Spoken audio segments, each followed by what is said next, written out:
Good Tuesday evening to you out there, my friends. Welcome into another episode of the Barking Brown Show. I'm Jacob. That's Casey below Mr. Nick Carnes. We're brought to you, as always, by our friends over at Homage Apparel. Go check them out. Best in the apparel business. You can even tell people that you like to fart. Hey, there it is. You can do that. You can do that. Classy. Check them out. Gentlemen, how are we this evening?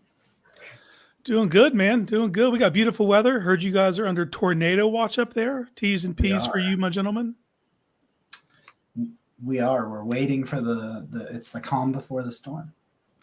Yeah, I actually don't know. I went to sleep in like the middle of the day today, and I saw that Columbus was supposed to get the worst of it. So I haven't seen anything terrible. So hopefully everybody ends up. I don't know. Those storms are hard to predict when they're super severe. So hopefully everybody ends up all right. Hi. Yeah, make sure you subscribe to the YouTube channel. Give us a thumbs up and help us out. And I promised. I made good on my promise. Last our linebacker episode that we recorded during the weekend, I promised everybody that I would respond to their comments if they did, and quite a few of you did. So thank you for that. I'm here to cultivate. Listen, if you give us your time, I'm happy to give you mine. If you want to comment on the video, that's an ironclad promise moving forward. If you comment on our YouTube video, I will respond to you. There you go. You heard it. It's that simple. Hey, if you want to support the show, you can check out our Patreon, patreon.com/barkingbrowns. We got some exclusive stuff that'll be coming, getting the Patreon back up and running. So if you want to help the show and help us provide more great content for you, by all means, please check out the Patreon. Some draft film room breakdowns after the draft with the picks. I'll go through a lot of film and stuff. That'll be exclusive for our Patreon members. So you want to check that out if you want to support the show. All right, guys, there has been a lot going on. And as last week of March, as much as can be going on in the last week of March leading into April, with the draft month, 4 weeks away, 3 weeks away, we made it. 4 weeks away. I don't know. It's something like that. It's coming up. It's the 25th, I believe. So we're like 23 days. Look at that. Oh my God. Look at you. Look at the that. math is mathing. Listen. Did you guys watch the math, not math? And then eventually it was. You made it. You It made there. It happen. You found your way. We're stumbling through this. We're off to a great start. So we need to start with a hot button topic, I think that's where we got to start. I think we've got to start with dome or no dome. Dome And talk. What I wanted to start out this video with was for anybody that hasn't seen it, the clip of the city councilman. Oh my goodness, why can't I get this off my screen? There we go. The clip of the city councilman from Cleveland was a bit of legislation. There's this chess match, this game of chicken that's going on right now between the Browns and the city of Cleveland. It's pretty evident to me that the Haslams want to move to Brook Park. They want to move to Brook Park, and they want to build a campus of some sort. They want to build a dome. And I'm very, very in favor of a dome. I'm very publicly in favor of a dome. So that's out there. But they want to move there, and they basically gave the city an ultimatum that, hey, we need was it $1 billion, $2 billion? It was $1 billion for the renovation.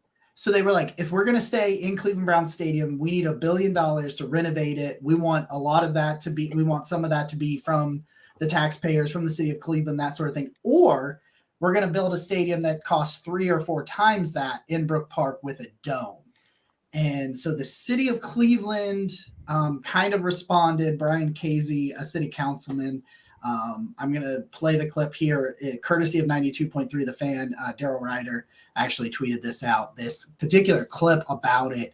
And then we'll get into all the specifics of it. But just for anybody that has not seen this clip, I wanted to share it first and foremost. So I'm going to bring this up here real quick.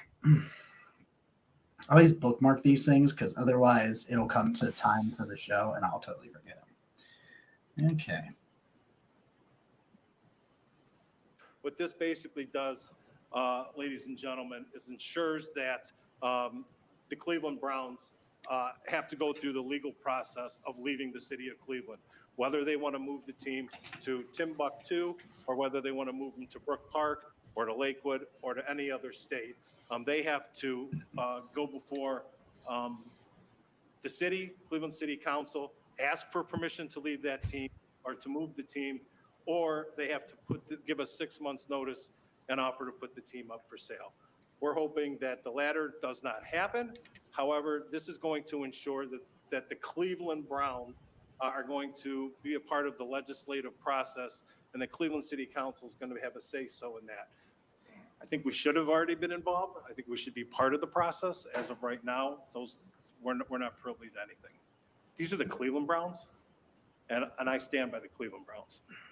For the people of the city of Cleveland, a lot of people who are involved in the negotiations right now were either too young or weren't even involved or remember when the Browns left the first time. And the heartfelt that this city went through when that team left. And we want to assure that the Cleveland Browns remain the Cleveland Browns and that this is a Cleveland team. It's not another city team. So that's me where I stand with it. Okay, first off, can we quit acting like Brook Park is like 6 hours away? Like, holy shit.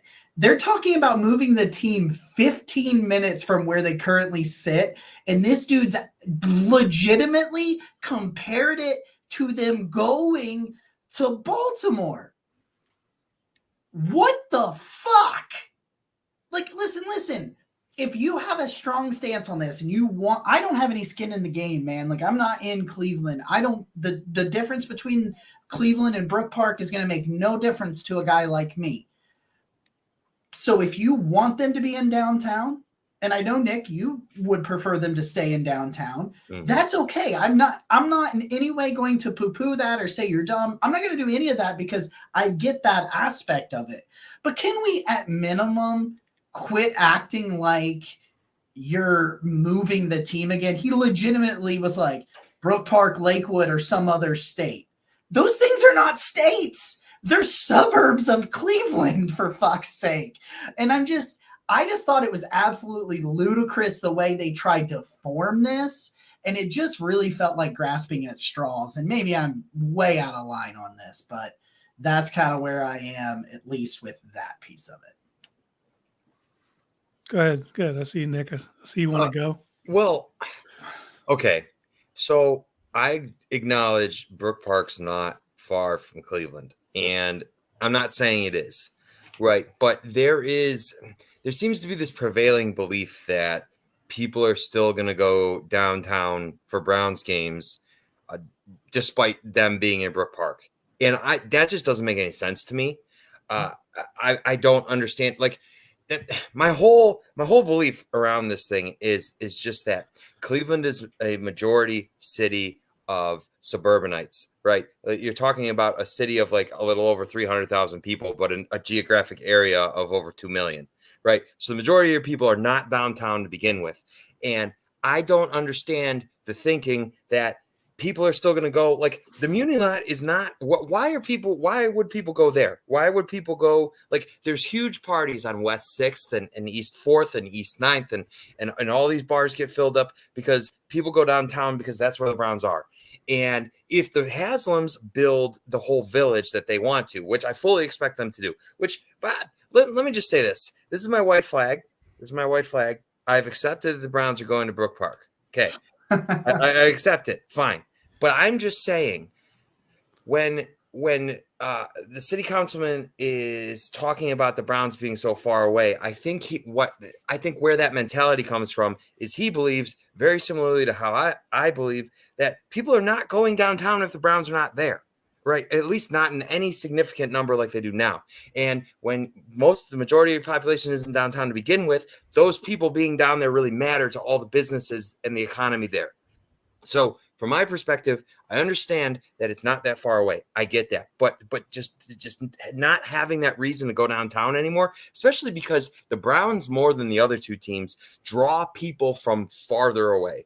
Right. There's a significant contingent of people like yourself, Jacob, who drive up from Athens, like that drive up from Columbus, that otherwise would not have that reason to come downtown, but do because of the Browns. And so my concern is just for the city of Cleveland and for all the people that are just because, the village that the Browns build in Brook Park may start small. It's not getting any smaller. It's only getting bigger. There'll be more hotels and more restaurants and more things. And the Haslam's want, right, all the people that they can possibly get to be in Brook Park. They don't want them going downtown. And as it expands, as that area grows, the more people are going to be in Brook Park. And so that's my whole piece to it. I get it's close, but the people, where you're getting the people to go is going to be very different.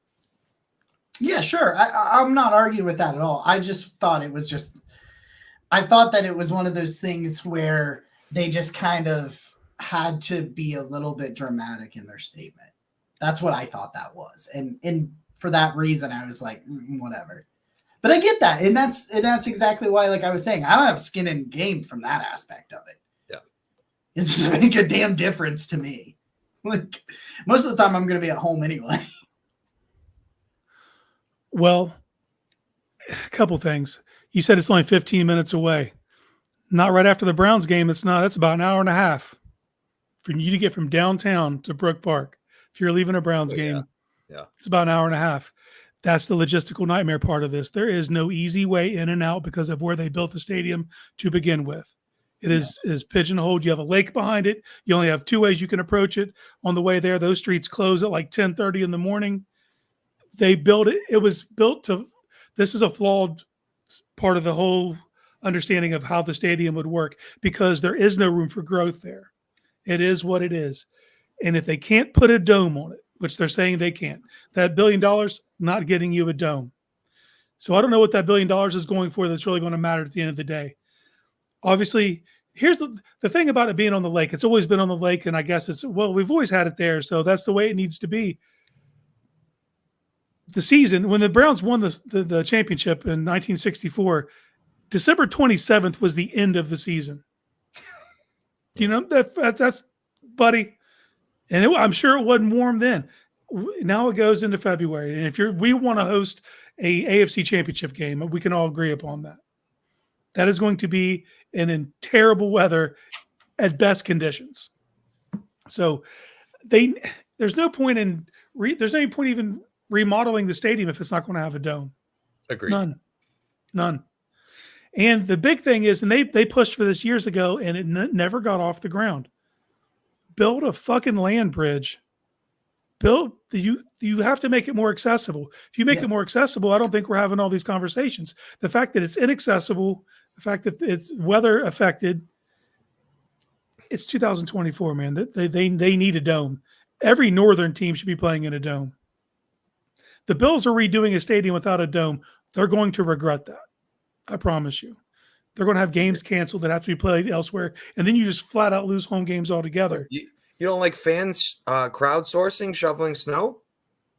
I'm not taking part in that. I also just wanted to comment that people lost limbs at the Chiefs game this year. I'm saying, man. I don't know, man. All I'm saying is, I just think you need a dome and whatever can enhance the fan experience and build a dome at the same time. And I just think they need more room. And I think that's exactly what they're going to do in Brook Park. Well, here's the other part of it, man. Everybody's like, well, home field advantage.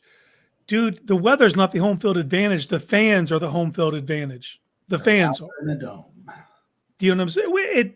Dude, the weather. I watched a Saints team that was terrible come into Cleveland on a terrible day, and it didn't matter. The weather wasn't the deciding factor. You know what I mean?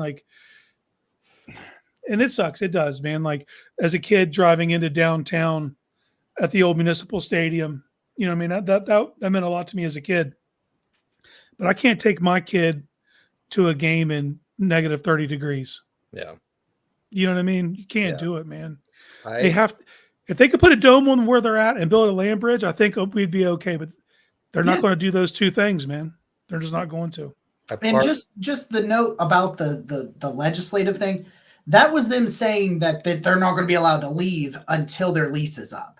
That was never in question. Let's be clear about that. The Browns made it broke ground today. They would take that long to build it. They wouldn't be able to play until 2029. That's the whole thing. The Browns are not leaving for Brook Park 6 months from now. So the people thinking that's what's going to happen, it's just like Josh's comment here. You bring politics into anything and it gets gross. Yeah. Well, I want to say one thing about that before I'll eject myself from the conversation, but how do you not learn from mistakes? When the team left originally, when Modell took them, like, yes, Modell sucked. What he did was shitty. There's no other way around it. But to say the city played no part in that is just retarded, man. Like, pardon my language. It's just, they fumbled that bag. They fumbled that bag way back when. You know what I mean? Like, there's no point in making a pissing contest. Do you know what I'm saying? No part whatsoever in doing that. And it just creates tension that didn't need to exist that now does. You know what I mean? And it makes me mad that, like, this guy, I'm not familiar with his. I've seen some things. People have posted some things that he's done beforehand, kind of digging his heels in the ground and making it tough.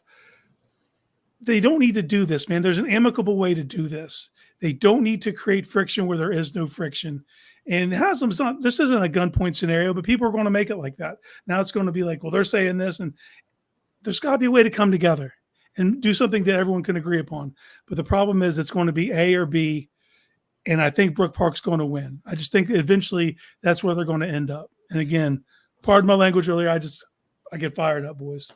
The city, I get like the impression, there's a couple things here. Number one, Justin Bibb did like some type of address and Mayor Cleveland doesn't even bring up this whole stadium situation, but the councilman does and comes off so strongly with it. So there's like kind of a weird little disconnect there. Yeah, like what's going on with that? I don't get that part. And I see, Jacob, would you mind bringing up Josh's comment about riding from Brook Park? So Josh says he rides in from Brook Park on the RTA. Honest question, what's the difference from riding from downtown? Other than the Muni or the Pit, there's no great tailgate locations. And I can certainly agree with right. The tailgating is basically the Muni and the Pit, and I get that. But I'm just referring to like the giant gathering on West 6th and all the people on East 9th, and basically all those bars that get totally packed are not. I just don't think they're, and I could be wrong, right? I could be totally wrong. Maybe people will still go down there, right? Because I see Drew said he's still going to go stay in the same spot for go. So maybe I'm wrong, right? I could absolutely be wrong, but so I would just like to summarize in this. Okay, so we're gonna build a stadium in Brook Park. I'm fully accepting that, right? That's just the way this is going. Fine, build the grandest, greatest, most amazing stadium there ever could be. Honestly, this is probably going to be the Haslam's legacy as owners of the Browns, right? Like they call Lucas Oil Stadium like the house that Peyton built, and like that place is immaculate. And like honestly, I saw somebody said in here like covered land bridges. I mean, Indy, and you barely even have to go outside in Indy. Yeah. The weather could be whatever; it doesn't matter. No idea. And it's wonderful. Right. So I want the most grand, over the top, like give me Jerry World, but Cleveland's version. That's how I want to accept. Like don't cheap nothing. I want a Super Bowl. I want every event. I want Brook Park to look like the most you know that like Civilization if something great happened, it's like that really modern looking thing. I want all of it. Give me every bell and whistle there could ever be. Because honestly, like this is the shot. Right, like if you are building this stadium, like it's probably going to be the Browns' home for the next 3 decades or however long, right? Maybe more, maybe a lot more. I don't know, but this is it. So no holds barred. Also, last point: the Browns spend more money than every other team in the NFL consistently every year, and there's no sign of that slowing down.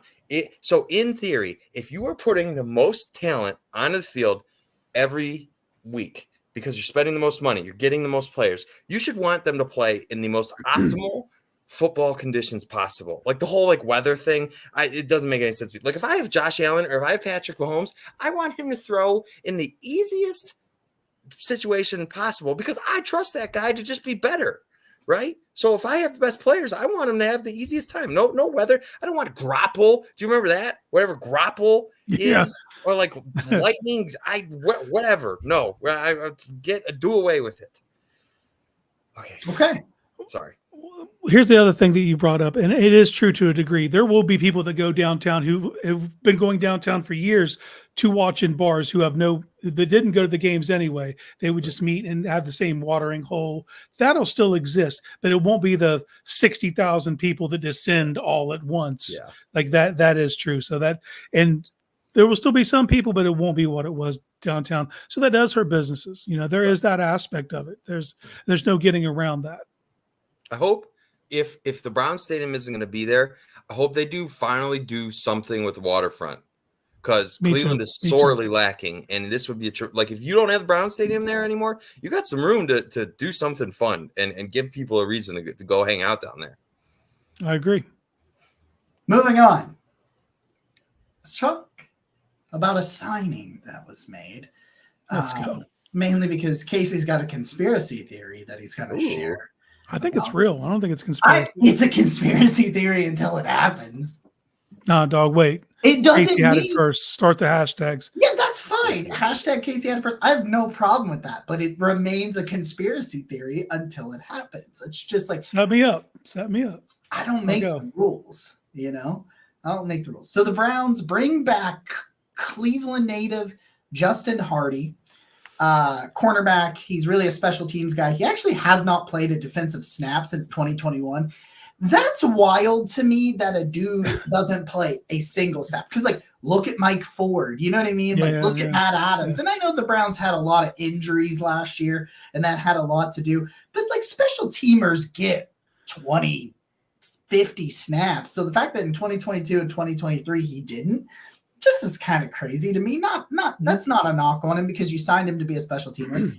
Fans might recognize him as the person on Thursday Night Football that told Joe Flacco, "Bring my city a ship." Yeah, that was Justin Hardee. So he is now signing with the Browns, special teams ace. I'm really cool about that. I love doing that. Grades from PFF for Justin Hardee, special teams. So his special teams grades over the last couple of years, 63.9 this year, but he had a 78, a 73, a 90, a 57, 64, and an 87. So a very, very above average, sometimes elite special teamer on PFF's metric. And you're looking at a guy that talking about the snaps he's had on special teams. He had 261 last year, 365, 367, 214, 356, 270, 252. So he goes out there, plays a ton of special team snaps, does it at a really high level, will compete for a roster spot. Don't think he's guaranteed one, but this really feels like a really cool move as Barry continues, I think, personally, to work in lockstep with his coaching staff and making sure they have the tools they think they need to take this to the next level. So on the surface, it looks like it's just a special teams move. But I know Casey thinks a little different. Well, this is just a special teams move. That's what Hardee's going to play special teams. Sure. But correct me if I'm wrong. Didn't the Browns already go and get Mike Ford's replacement? Yeah, they did. Mm-hmm. Yeah. So those snaps are accounted for. Yeah. Why would they go get another? Because you definitely don't have extra room on a roster for two cornerbacks that you expect to see zero time on defense. That's odd to me, right? So what if they were making a move so they could free up a corner who was playing a ton of special teams last year and Cam Mitchell to see way more time on the defense? What if that was the move? What if this is the calm before the storm and they plan on losing one of their cornerbacks, and so they had to make a shift and free up some special team snaps? Or they just changed how kickoffs work, and you need an ace that can handle that type of action. Oh, so you're going to do that. At the last minute, you're going to say, oh, maybe I'm just full of shit. Look, man, my head went to this. My head's like, well, we already have a special teamer at cornerback. Why do you go get a second? So then I looked at the special team snaps. And last year, Cam Mitchell played 185 special team snaps. Do you know how many Greg Newsome played? Probably like 50. He played 71, which was 17%. Okay. Greg Newsome has played between 15 and 20% all 3 years. Okay. So I don't think, and you're also telling me that the Browns aren't drafting a cornerback? Is that what you're telling me? Well, they're going to have so 7? Sure, I actually no, think they're not. I actually No, think this not. cornerback group is a lot deeper than some people think. I'm saying. We're going to get into that in saying the coming weeks. There's a cornerback on this roster that is not going to be here. It's happening. I'm not going to disagree. I'm not comment. I'll plead the fifth. I'm not disagreeing. I just worry because we just saw a cornerback like L'Jarius Sneed go for a pick that could become a second. That's initially a third, right? And a later pick. So sorry, hold on. I wasn't wearing any to begin with. Just be clear. I just worry basically that you invested a first round pick in Greg Newsome, and are you going to pay him, Nick? Because are you going to pay your corner $12 million next year? Because that's where you got to start to think. That's why, because I know where you're going. If you think you have enough corners, you get another one. I get that. Yeah. But are you going to pay him? Because Martin Emerson's going to come due. Denzel's. You're paying Martin Emerson, fam. You're paying Martin Emerson. I'm paying Martin before I pay Greg. And I'm keeping Denzel. Greg has some really high moments, right? Like against the Ravens, that pick 6 that he had, like but I also have a really, really shitty taste in my mouth from that Texans game, man. And Texas game, the Denver game, I can think of a couple instances where he got exposed. Cortland the thing is, man, you can still sell this to other teams because he did have a good rookie year. Played a lot on the outside. Now he's moved to the inside. There's been some rough patches. But I can also say this, man, for all this, I think Greg Newsome is still a top 50 cornerback in this league. Yeah. Right? That's great. But you can't pay all 3. Yeah. Odd man out. I can replace him. I can replace my slot. I promise. You're not replacing Martin Emerson. Can I get a third? Because I think I think you can. I think you can. I even think it's this. I think you could probably get a third this year. You may be able to do it for a future second. Okay, that'd be sexy. I would. It could be what they did with Baker Mayfield. I mean, in Baker's deal, it was a 5 that could become a 4, and then Carolina obviously cut him before it was able to become a 4, so it became a 5. But it could be, hey, next year's 3 that could become a 2 if he re-signs or if he plays 80% of the snaps or whatever it is. Like it's usually play time, or in Calvin Ridley's case, it was being extended before the league year, and everybody, and Jacksonville thought he was coming back, and then they played the game. They played the game and got burnt. Yeah, they got fucked on that one. That one was pretty funny.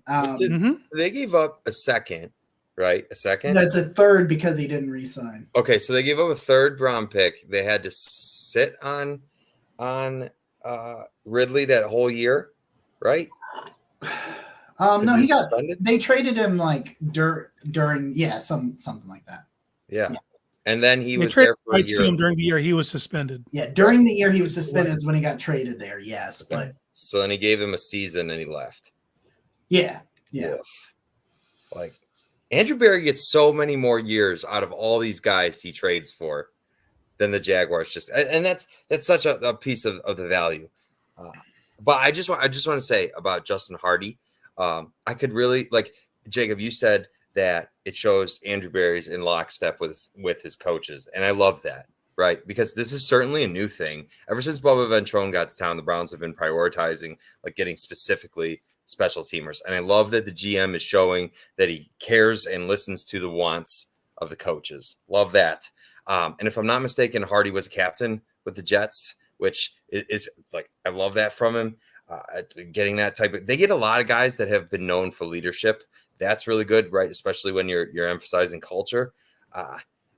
And a dude that's from here, he's going to be motivated. Every day you're going to get 100% from him. So that's an exciting. I don't care that special teams move. Special teams matter, man. Give me greatness in all three phases. Shit, I forgot. The comments are popping off. Well, Yeah, no, I totally forgot. Yeah, I'm gonna get logged into the StreamYard and pull up your comments as well. I'm slacking in that way. I totally have no idea what I was gonna say. That's cool. You bet you'll miss Greg Newsome. Anyway, we're gonna move on to what I believe is the worst mock draft I've ever seen. Oh no, That's harsh. Am I exaggerating that? Well, no. Here's what I will say, man. The balls on this cat to do a 7-round mock draft for all 32 teams. That's insanity. Like, I would never. So yeah, it took balls, but yeah, he's definitely not in tune, is what I would say, with our team in particular, their needs and their practices. Yeah, and so this is not a shot at. So we're going to go over ESPN's Matt Miller did a full 7-round mock for the entire draft. Which, dude, I'm obsessed with mock drafts, and holy shit, like, woof. I would never. Me and Casey, like, you can find it out there, the Draft Film Room on Spotify and Apple Podcasts. And maybe it'll make a comeback here on this channel as well. Ooh. There's a lot going on right now, so I just have like to have that. time. But we did a 2-round, and that was ambitious. Yeah, pretty exhaustive, man. Pretty exhaustive. It's a problem. Although we did it in an hour, I will say that. Yeah, it's efficiency. So anyway, so Matt Miller did it, and we're going to go over his selections for the Browns, talk through that. From now until the draft, I think every one of our shows is going to end with a mock draft. So we'll do a little quick 7-round Browns mock for you guys here after we go over this. Don't threaten me with a good time. So let me get this up on the screen. So Matt Miller picks for the Browns. Up first is defensive tackle T'Vondre Sweat. Okay. Beef. DT. Can I take it from here? Yeah, go ahead. Sweat is Jacob's favorite prospect in the draft. He's a mammoth of a human being. Run stuffer. He will play only first down, maybe occasional second down, maybe. But this is completely out of tune, man. This is Browns. This is also a national perception, dude. Everyone has us like zeroing on the defensive tackles. They don't have look room. In our defensive tackle room. How is that the need? Like, where how is that like the? That's what I'm saying. You're telling me you're already giving up on Siaka because who's the same player. He's the same fucking player T'Vondre Sweat is, and you just took him. In all fairness, I would take Sweat over Siaka, but your point stands. It's the exact same mold. But here's my big beef with it. You're telling me we're going defensive tackle. Chris Jenkins is still on the board, and you pick him? That's what we're doing? Come on, man. Come on, dude. Like, that's to me that's wrong. But let's go ahead and talk about who else was on the board. What is it? So 2 picks later, Jonathan Brooks comes off the board. Oh man. 5 picks after that, Troy Franklin comes off the board. No. Yeah, right after that, Mike Sanders still. He was in Cleveland today. Troy Franklin? Yes, he was. And then at 63, Chris Jenkins comes off the board. So if you're going to take defensive tackle, this ain't the guy. That's all I'm saying. So that's my spiel on Sweat. The only player at the Senior Bowl to not weigh in was T'Vondre Sweat. 366 pounds. But Let me say this. Nobody likes his own players more than Andrew Berry does, right? Giving up on a dude after a year would be out of left field for him, especially a guy that did draft Siaki in the third round, right? Third round. Yeah.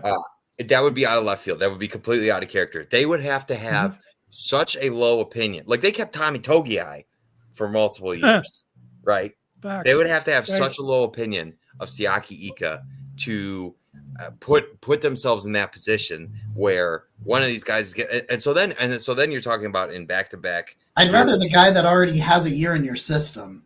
Right. I'd rather neither one of them. Exactly. That was my next thing, dude. Like, Right. here's the other thing. I don't think Siaka's going to get on the field this year. When? How? The gargantuan leap he would need to make to see the field this year with the tackle room the way it's comprised of Tomlinson and Harris, Hurst and Jefferson, and then you got two guys on the edge that can kick down at any time. Like it's just there's no room.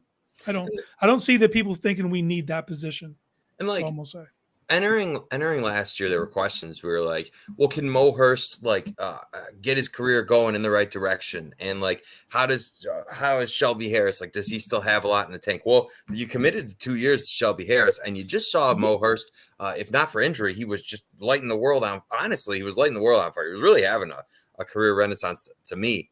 And I just so when you bring those two guys back, plus you pay Jefferson a little bit of money, so you know he's going to be here. You already got Dalvin. It's like suddenly your defensive tackle room went from question marks last year to, hey, we let up the least yards per game in the NFL last year. And if we didn't lead the league in turnovers, the defensive stats would have probably been far better on top of that. So it's like, I just don't, especially when you're talking about Troy Franklin, when I've got, listen, no disrespect, but like what we've seen from David Bell overall isn't going to stop me from taking Troy Franklin, right? But if you're talking about investing 2 premium picks in back-to-back years in defensive tackle when suddenly your room is basically full unless you're giving up on Ika, I'm not. No, thank you. Yuck. Moving on. Yuck. The only pick I think I like. That's not true. I like 2 Trey. But Same the pick here. that I like 2 of them. Yeah. Me too. We'll see if we're the same. That'll be fun. Okay. I love Trey Benson, man. Like he's probably my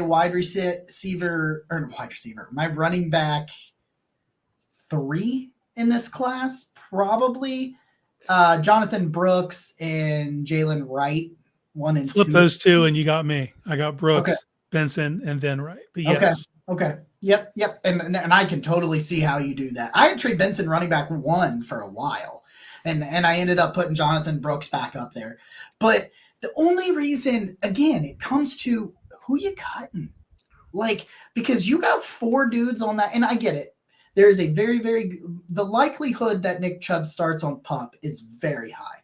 If you don't think that, kind of go back and look at some of the indications that – I think the Deontay Foreman signing has a lot to do with it, some things like that. But – if you're going to say, hey, they're going to carry 4 all year, and he's going to start on the PUP list, then I kind of get Trey Benson. But then who are you going to cut? I don't think they're going to cut Nyheim Hines. Nyheim Hines, Jake Burns was doing some highlights of this, is amazing at the jet sweeps. And we know Kevin Stefanski wants to run successful jet sweeps so fucking much it hurts him at night. So that's as hard he tries. It's like he wants it in Nyheim Hines, and also with the new kick return rules, you really don't want to get rid of him. Foreman, no, he's the guy. Foreman fits a role that they absolutely love and must have, that short yardage back. Ford can do a little bit of everything, and Nick Chubb's Nick Chubb. So while I really like this pick, I just don't know where they go. As soon as they signed Foreman, I dropped running back off of my to-do list. Now, if you're in the 6th or 7th round and someone falls there that you think that is essentially a priority UDFA, because you start getting into like the 230s. That's kind of what it is. You draft a guy that you don't want to risk him signing somewhere else as a UDFA. Then maybe I love Trey Benson. I think he's a fantastic player. I just don't know what to do. I just don't know where to put him. And that's kind of where I was with both of these picks. I like Trey Benson. I don't like Devontae Sweat, but like, and I get it. You're trying to mock 7 rounds for 32 teams, but yeah. Okay, out of all the running backs in this draft, I think Benson has the highest floor, and he's the most ready to go right now. He runs out of the he's shot. he's like a B plus, A minus at everything. You know, he's. I just think he's the best overall. I don't think he has the highest ceiling. I think Brooks has the highest ceiling. I think Wright's just a home run hitter, man. Like, just so explosive. Benson had a better year the year before in 22 than he did in 23. He did. And they didn't use him. He was hardly asked to be a receiver at all this year. But I'm still high on him. But everything you said is a genuine concern. Where do you put him?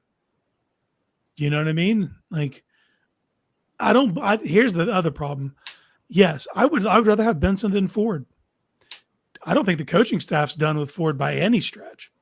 They've showed you through their actions that they believe in him enough to, like, I don't think the move to go get Foreman was to replace Ford. It was to supplement Ford. Now, I think Foreman will have a bigger role when Chubb returns, because then he will just default to the short yardage guy. Mm-hmm. You know what I mean? And Hines will be the third down type back. But Benson is a tremendous talent. I would be happy if they got him, but you're losing people off your roster. You're going to have to, if you do that, you're going to carry 5 running backs. Right. Can't do that. You can't. It's a numbers game. You're already telling me you're keeping 6 cornerbacks. You know what I mean? Like, at some point you're going to have to ease up somewhere. And I don't see it. And Charlie's comment makes sense too. 3 quarterbacks, 4 running backs. That's 2 roster spots they didn't use last year. It is. And I think they may drop off a 3rd tight end. That might be how they get there, but I'm not sure about that. But and also the new practice squad rules. So I'd like to add a little piece to this conversation. I look at some of the other Browns picks in the 3rd round to talk about guys like Anthony Schwartz and Siaki Ika and Jacob Phillips and Jordan Elliott, which Jordan Elliott's credit, he got a nice little contract. But I just think, especially with running backs, I feel like they are one of the easier positions to project. And Trey Benson is one of those guys that's dynamic and that can add a ton to your room. I feel like Jerome Ford, he was fine. He was fine. And that's like, okay. But if I get to the 3rd round and Trey Benson's there and I look at this guy and I'm like, this is explosive running back. This is a guy who definitely has better vision than Jerome Ford does. And I really cannot, then you watch Jerome Ford, like, ignore holes that are in front of him. I can't. And like, if the Browns enter the season with the running back room as is, I'm not going to feel bad about that. I think Jerome Ford had some nice moments, but he didn't do a ton of things that made you say, wow, like, that is a guy that, like, that could be a cornerstone of this room. I think Trey Benson could be a cornerstone of the room. So if you get to the 3rd round and you're looking at the talent pool, all of a sudden it's like, hey, Trey Benson's a guy who's, like you said, Casey, is dynamic and is A minus, B plus, a lot of things. That's an upgrade to me. And so I would just say, hey, Jerome, thank you. We wish you well. And it's one of those things where a talent falls to you and you say, this guy could Trey Benson be the future of your running back room? Right? Yes. I agree. I believe he could be. Is Jerome Ford the future of your running back room? I don't believe so, but I'm not convinced that the front office they don't. Sure. Yeah, that's where I get stuck with it. But you talked about the talent pool, so let me go right here. Here's who was still on the board when this pick was made. Okay. At 88, Brandon Dorless. At 90, Jermaine Burton. At 93, Dominic Pooney. 94, Zach Zinter. 95, Dwayne Carter. 96, Javon Baker. 98, Renardo Green. 99, Karen Amadagaji. And 100, It's actually Theo Curran. Johnson. Curran, K-U. You got to pronounce it like it's a U. Curran Amadagaji. Like Curran. And 100 was Theo Johnson. So those are the names that were on the board when that pick was made. Theo Johnson does things to my Johnson. We're just talking about little Theo Johnson today. A little bit of We were. lightning, some lightning going on outside. The storms are hit. You could have a Chubb, you could have a Johnson. We could have some fun with that. I'm just saying. Let's not get carried away on the weather jokes. Right. Okay, so now this is where it gets really weird for me, just because they kind of go. He goes back to back here. The next pick is a linebacker. It's Teron Harper from Missouri, going back to the Mizzou well for the second time. Love those in the fourth round. Here in Cleveland. I do. They really do. They love those SEC guys, and I when you get to day 3, these linebacker options are just not great. If you're getting Harper to be a special teams guy, again, now are you getting too many special teams guys at this point? Feels like it. I just don't see it with Harper. Like, okay. He's not a bad prospect by any stretch of the imagination. Like, I'm not saying like he'll never make it, he'll never be on a team, anything like that. But like, if you're starting to get into day 3, I need guys that can do certain things really well, like find a role or find a future. Yep. I'm not real high on him. I don't know that he's going to. You've already got Diabate. You've already got the developmental guy. You know what I mean? It's kind of hard to roster more than one. But let me interest you in something.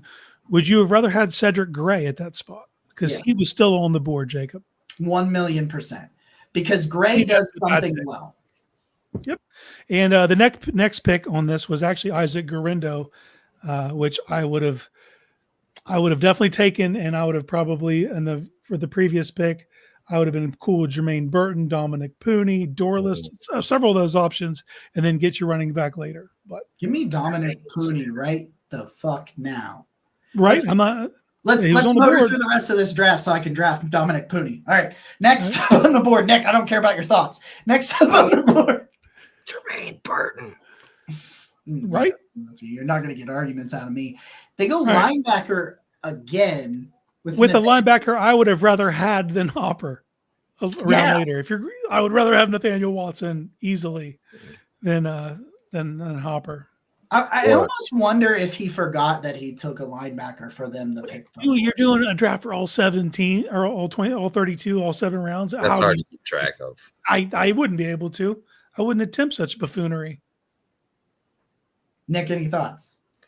I would be downright shocked if the Browns took, what is this, back-to-back linebackers? Back-to-back linebackers. No, thank you. Yeah. Not a realistic outcome. Anthony Gould was still on the board, by the way. And tight end Eric Hall out of Iowa. I just learned about Eric Hall. He was so excited. He was so excited for you to mention that because he got to tell you that he knows who that is. I love that. I love the genuine excitement and joy in his voice when he's like, I know that guy. Little Michigan transfer to Iowa, right? It's just a year, but hey, I who am I to argue against Iowa tight ends? Dude, you would take an Iowa tight end. I can't be mad at it. No way, it worked out most of the time. Yeah. 7th round, KT Levinston, offensive lineman. No issues with that at all. They need some more depth and some developmental depth on the offensive line, really everywhere. So in no way, shape, or form will I ever knock you trying to get some depth when it comes to the offensive line. That's a mammoth of a human being. 6'4", 326, can play up and down the line, guard or tackle. Extremely powerful in the lower half of his body. He does lunge. He gets off balance sometimes in the run game. There are lapses in pass protection, but we're talking about a 7th round guy that I think makes your team and is good depth all around. So I would be for this. So that was the second pick that I liked out of these 5. Sign me up. Yeah, that was the only other one I liked. All right. All right, quick, before we go, give a letter grade to Matt Miller for his Browns draft. What would you give him? That's a D. I can't take back-to-back linebackers. F. Oof. I'd be pissed. I'd be pissed if they took back-to-back linebackers. I want some depth in tight D end. minus. So was Mac Wilson and Talkie back to back? Yeah. Talkie Feels was in like the 4th and I- Mac was in the 5th. I That feel sounds right. That They sounds might have right. had multiple 4th and multiple 5ths, though. I'm not sure. There was a lot of picks back then from the war chest that was stockpiled, but Yeah. Yeah. neither here nor there. I'm gonna have to circle back to this episode when they take back-to-back linebackers and just Dude, clip it. ugh, Okay. woof. All right, guys. As we're going to wrap up, we are going to launch into a reoccurring theme from now until the end of the draft. And that is a quick 7-round Browns mock draft to end the show. This week, we are going to go with NFL Mock Draft Database as our simulator. Okay. Because as we talked about pre-show, a lot of these mock drafts and trying to get through some of this stuff is and why things can be so different than the draft actually turns out is these simulators where they rank people in terms of like who goes before your pick. I may have like this amount, these guys may be available in one simulator at 85, but they're gone by 54 in another simulator. So we're going to bounce around as we do this. So we're going to do an NFL mock draft database. Well, I will say why I do like this one is because it takes everyone's draft board into account. PFF, PFN, Sportskeeda, everybody. It's a conglomerate board. So, yeah. Okay. A lot of cool names coming off the board there. Yeah. Keon Coleman goes a pick, but of course Keon Coleman goes the pick before you. That's rude. Amagaji. Malachi Corley to Pittsburgh. I don't like that. I don't like it either. Get to Cincinnati. I want to lose my shit. Oh, no way, God. Dude. 2 of the receivers I like. Roman Wilson. That makes so much sense. I always think Bo Melton because of his brother. Max Melton. Bo Nix to Indy. That's a thing. Not happening. Okay. All right. So we're on the board of 54. You've got Zach Frazier, who I think Zach Frazier is so interesting because I think you can move him to guard, and I think he would be fantastic as a guard. And if you moved him to guard as a potential replacement down the line on either side for Batonio or Teller, when and if you move on from them. But you've also got Tyler Nubin. I think he's the best safety in this draft. So if you're looking at a safety, it's there. Edgerrin Cooper, sweat. You should get fucked. Say it. Anyway. Say it. Look, I have to refrain from this conversation because I am incapable of choosing anyone other than Cooper at this point in my life. I like it. Fine. It makes sense to me. Fine. I'll pick the player on the top of this board that has the most athletic upside is probably Edgerrin Cooper. I think he's got the most athletic upside, so let's do it. Makes sense. Get younger there. Just put more athletes out there, man. More athletes. I don't care what we do. I don't care what we do for the rest of this. We win. Just put more. Woo! Tez Walker on the board. If Tez Walker is on the board at 85, and you don't sprint that card up to the pull a hammy trying to turn that card in, baby. I will quit this team for 2 days. 2 days. 2 days I'll be pissed off. The longest in Jacob's history. 3 days. How about that? Wow. How about that? 3 Now days. we're talking. Dude, I mean, I love Cooper Beebe too. So, like, I think he's your Joel Batonio replacement. I love mocking him there in that position because I think he's fantastic. Can't play pass up a vertical threat like Tez Walker. But Tez, man, like you're talking inside, outside, vertical, after the catch. Really weird. Baby. Just really weird year this year.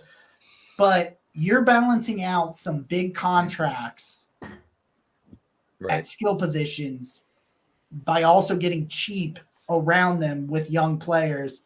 If Tez Walker's there is not a player. I don't even need to look. Like I like all of these guys. Oh, I love Jalen Wright. But like, I just you can't argue Tez Walker here. Well, here's the thing, man. We trade Greg Newsome, we get 2 third-round picks, so we're getting both of them. That's the way I look at this. Okay. Nick? I just think the best case scenario for if you're taking a linebacker with your first pick is somebody like Tez Walker being there with your second, because I still really want a wide receiver. And like on top of my priorities is getting somebody else with a lot of young upside in the wide receiver room. So I'm in. Boom. Look at this. Hold on. Bam! Back-to-back A+, bitches.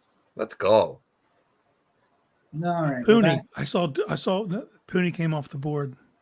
You better come off the Mahogany. board. You Seeing better some not good be names.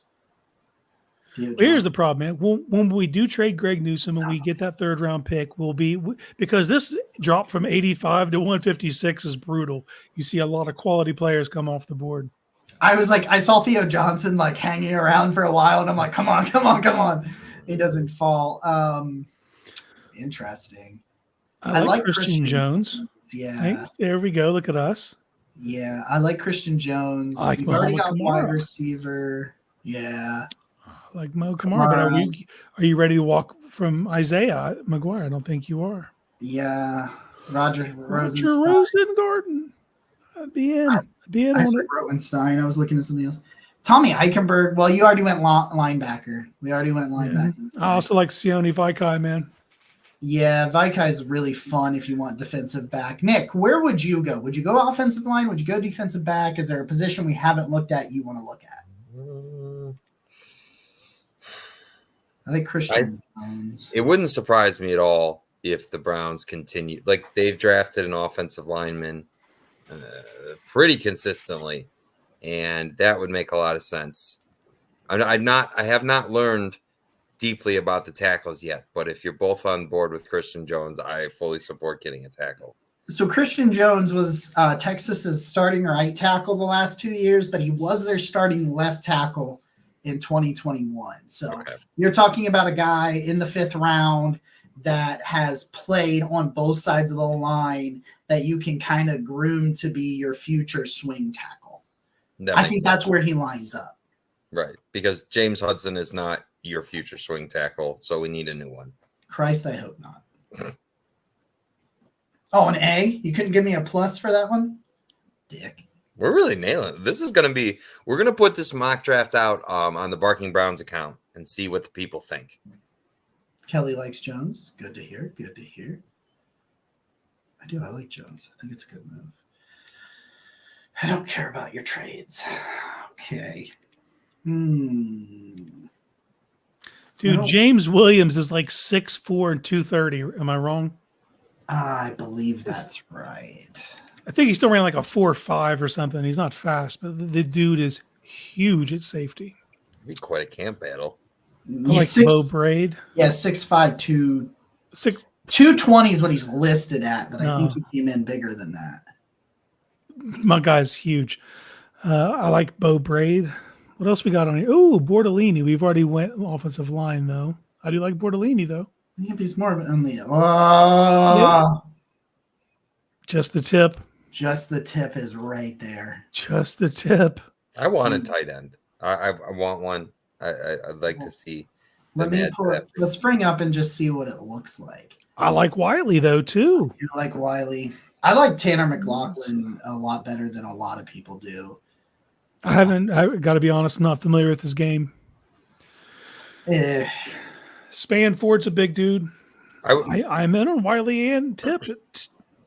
Let's get inside baseball. Today we were talking a little chat between us about Theo Johnson, and I brought up the fact that I was like, I've loved the last couple tight ends that come out of Penn State with Brenton Strange as well. But then I started thinking maybe I don't love them. I love the strength and conditioning coordinators at Penn State, because these dudes are freak athletes. They test out of the gym because the production of those two.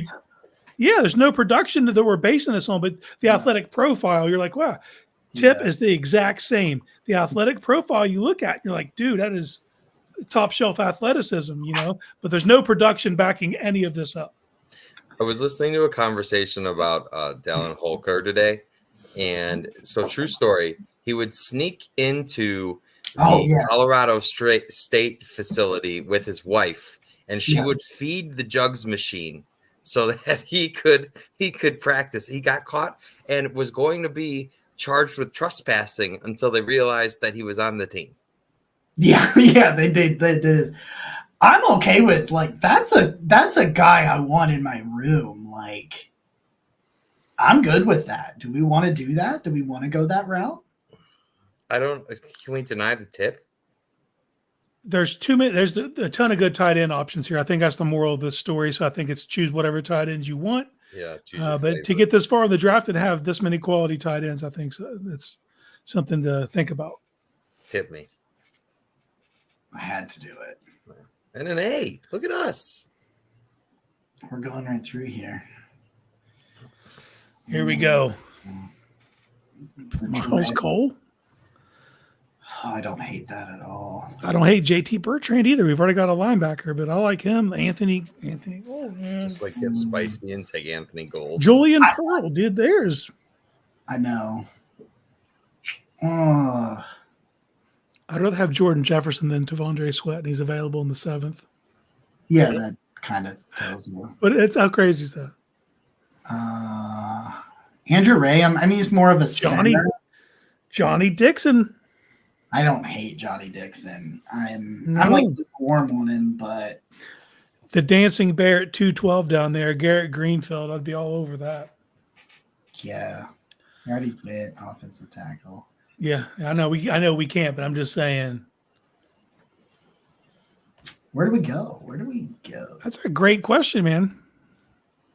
This is a great question. Anybody out there in the chat have any ideas what they'd like to see here? I love Kenny. I like Kenny Logan. I love Kenny Logan a lot. Flex. I got to get his splits up here because he's one of those guys. Plays everywhere. He plays everywhere.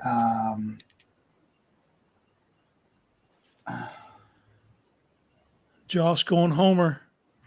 Yeah. Kenny Logan this year, 128 slot snaps, 300 in the box, 290 deep. Last year, 178 in the slot, 285 in the box, 390 deep. The year before, 66, 265, and 364. I'm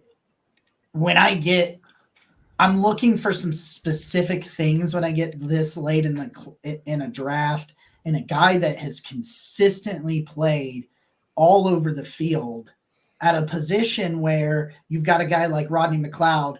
Rodney McLeod, the way he talked when he signed, is retiring after this. This is it. One more run. Yeah, one more. Right. This is it. Last ride. Kelly says, "Don't force it. Trade the pick." Here's my pitch. I don't argue. Here's my pitch. 6 next year. We are trading Greg Newsome. We need someone who can play the slot to back up Cam Mitchell. Yeah, I think Kenny Logan could do that. Okay. So I'm in. And it's a pseudo cornerback. We haven't taken a cornerback. This will have to fulfill that need.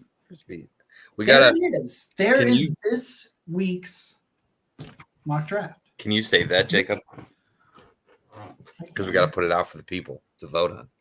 Put it for the people. There you go. On. Fuck you. There we go. I wish there was an option, though, that after this you could go team by team and see the team's draft, not the entire draft, so we could look at what Pittsburgh did, what Cincy did, what Baltimore did. I wish that was a option for us instead of going one by one and looking. Yeah. Look, just for entertainment purposes, I put out today that I've accepted the Browns are going to go to Brook Park. This is a response I got to that statement. Do you realize how stupid you are?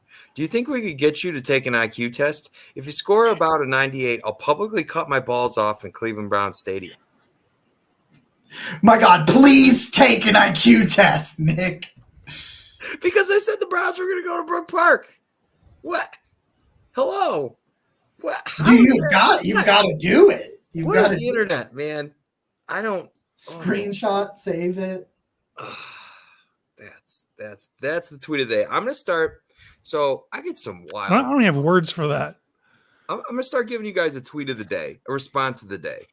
One response of the day per show. That's starting today. There you go. Well, that was a phenomenal one to start with. Yeah, that's our show. With that being said, we are presented by Homage. I'm going to drop that link in the YouTube. Please subscribe. The linebacker video is doing really well. We're going to keep recording videos every week in addition to the show. Those have been doing super well. You speak with your views, and you have been giving them to us, so thank you. Our subscriber count's going up, the whole thing. So thank you for helping the algorithm. It means a lot to us. Don't forget, we have Patreon. We've got lots of spice content. We're going to have live draft content, which is in like 23 days, which is crazy. We've got some secret little extra type shows in the works as well. So look for all that.